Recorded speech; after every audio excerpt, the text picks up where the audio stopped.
All right, good morning, Manny Lara. Thank you for joining me. Are you ready to get started? I am, Anna. Thank you so much for having me. This is All right, awesome. here we Yeah, go. In yeah. a few sentences, tell us who you are and what you do. Yeah, so my name is Manny Lara. I'm an HR director for Progressive Community Health Centers. We're a federally qualified health center clinic on the north side of Milwaukee. And I am in charge of the HR department there. I've been a healthcare HR leader for about 15 years. A lot of different health systems, some big, mostly big, and a few smaller ones, but definitely that's my calling. I feel that's my passion. So, and I'm also on the side. I like to do a lot of other side projects around entrepreneurial work, either advising or co-founding some of those. So, yeah. I'm glad you mentioned that because you are a serial entrepreneur and I love it. Okay, second question. Yeah. What's the best thing about working in people and culture? Best thing, I would say that there's a great opportunity to help others, and not transactionally, but more transitional or transformational, I would call. Really looking at what the deep-rooted issues are in a culture and trying to resolve those through strategy. And to get there, you have to interact with people. You can't just put it on a piece of paper or read a white paper or research document to put that together. You really got to interact with your people to understand, get a pulse of what's going on. I think it's really important for leaders to really be on the front lines to visit and exchange with their staff to understand that. You'd be surprised at how much people are willing to share and the insights that they provide you. And I always think that when you talk with your staff or your teams, it's making it easier for you as a leader to build that strategy because you're not having to do it yourself. You're not having to, you know, hope that it's going to work. You're getting some insights, and then you can start to curate that into building something that will work and people will believe in and they'll buy into as well. So yeah. I love it, Manny. I always tell leaders that you have to gather data like a scientist would, and you can't Yeah, act if you don't have that data. So love it. All right, next one. yeah, yeah. I'm hearing from other top HR leaders that engaging your employees is a challenge. What are your thoughts?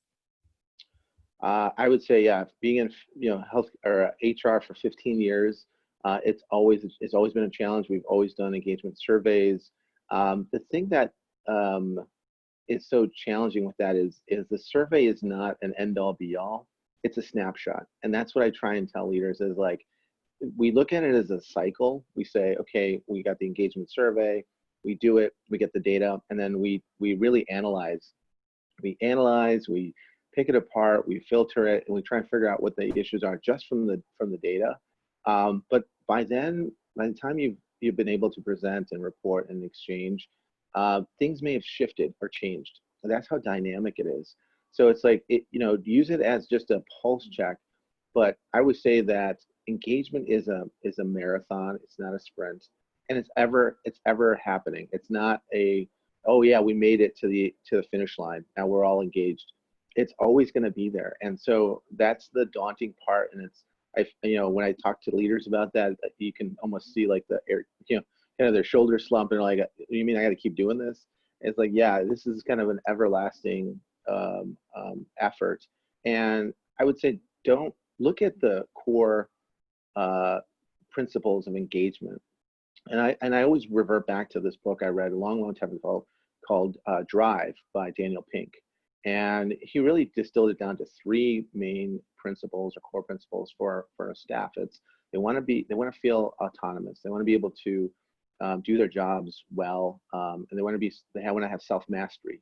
So they want to have resources to be experts in what they do, and they want to have purpose. They want to know that what I do matters, and I'm getting recognized. My leaders see the effort. They're letting me know what that effort is, and that's what gets employees engaged. And they're and also I think leaders are really important. The frontline leaders, and that's really who staff work for. They work for those leaders. They will do. If you take care of them, they will take care of you. And as much as we want to like say and be audacious and say our core values are what drive engagement, at the end of the day, I mean, when you're working an 8 to 5 kind of job, and you're in the trenches, you're not thinking about core values. You're thinking about getting the job done, and you're also wanting to make sure that what you're doing matters, and that's where the leaders come in to make sure that they know their people matter and what they're doing is important. And that really is a transformational shift. It's not transactional. And I think that's the struggle with engagement. Is I think a lot of leaders get caught up in the day to day, and they don't look at, like, they don't step back and say, what are my people doing for me? What are they doing for the organization? And how can I recognize and get in there with them as well? And that's been my kind of core from like my time in the military. That's what it was about, is take care of your people, they will take care of you. So yeah. Agreed. I think that macro and the micro data, right, for those leaders, super Yeah. important. Yeah, helps you Yeah, take the totally. action you need. Okay, what advice would you share with other organizations working to advance in the HR or people operations space? uh, I would say what I've something that I've done is um, do a lot of things out of your comfort zone. Get out of your comfort zone. Don't stay in your lane all the time. You'll learn, you'll develop, you'll grow. And next thing you know, you'll get known. People will say, yeah, Manny was on that one project. I think he could do this kind of work.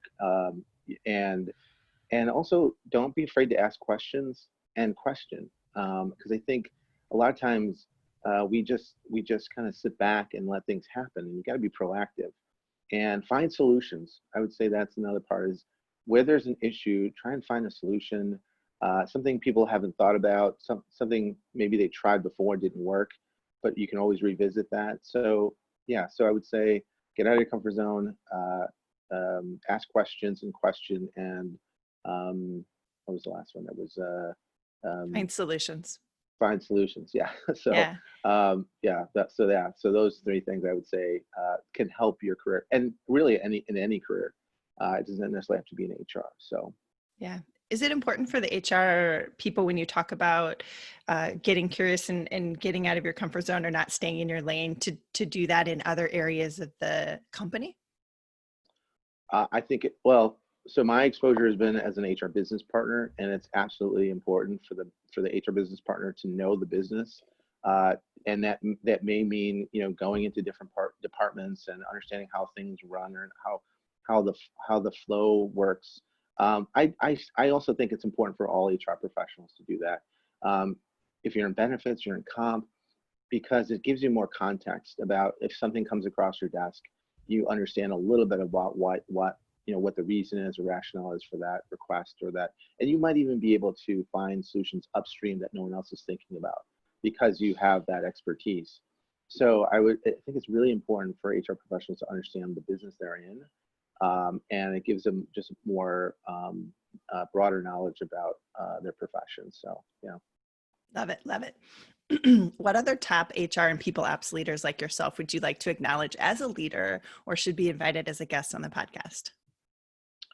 Oh boy. HR leader. I would say that there are a handful.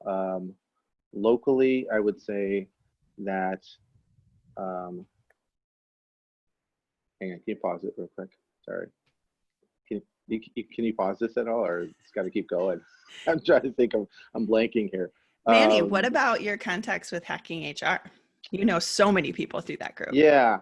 I would say so. There's so many.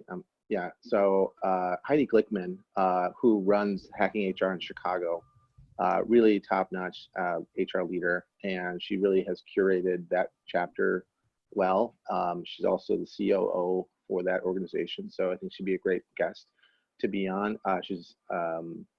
She's got her own consulting company. I believe she's a PhD in HR as well. So she's got a lot of expertise. It's a deep passion, and strong. She's got a strong network presence as well. So I'd say Kristen Strunk is also taking over at Harley in the innovation space.